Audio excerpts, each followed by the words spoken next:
সাকিব সাকিব আল হাসানের পরিচয় দুইটা, এটা আমাদের মনে রাখতে হবে। খেলোয়াড় হিসেবে একটা পরিচয়, আরেকটা হচ্ছে ওনার রাজনৈতিক পরিচয়।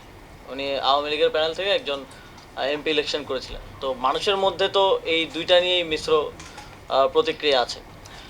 এখন খেলোয়াড় হিসেবে আমাদের একজন খেলোয়াড়কে যতটুকু নিরাপত্তা আমাদের দেওয়ার দায়িত্ব, সেটা অবশ্যই আমরা দিব।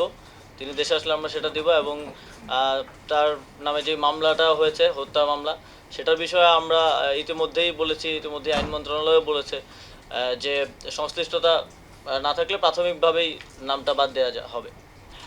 কিন্তু ওনার রাজনৈতিক পরিচয়ের কারণে জনগণের মধ্যে যদি ক্ষোভ থাকে, তাহলে মনে করেন আমার নিরাপত্তার জন্য কয়জন, 5জন পুলিশ কনস্টেবল থাকে আর একজন গানম্যান থাকে।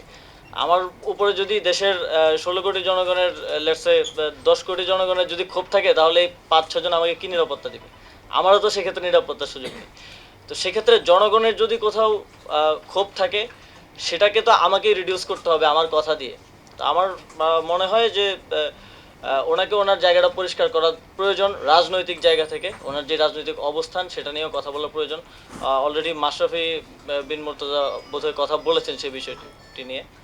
তো জনগণের পক্ষ থেকে যদি নিরাপত্তা ঝুঁকি থাকে, সেটা কেউই কাউকে আসলে দিতে পারবে না। শেখ হাসিনাকেও তো নিরাপত্তা দেওয়া যায়নি, তাকে দেশ ছেড়ে পালাতে হয়েছে। তো সেই জায়গাটা, রাজনৈতিক বিষয়টা পরিষ্কার করা প্রয়োজন বলে আমি মনে করি। কিন্তু একজন খেলোয়াড় হিসেবে আমাদের প্রত্যেক খেলোয়াড়কে নিরাপত্তা দেয়াই আমাদের দায়িত্ব, এবং সেই দায়িত্বটা আমরা পালন করব। ধন্যবাদ। শেষ করি।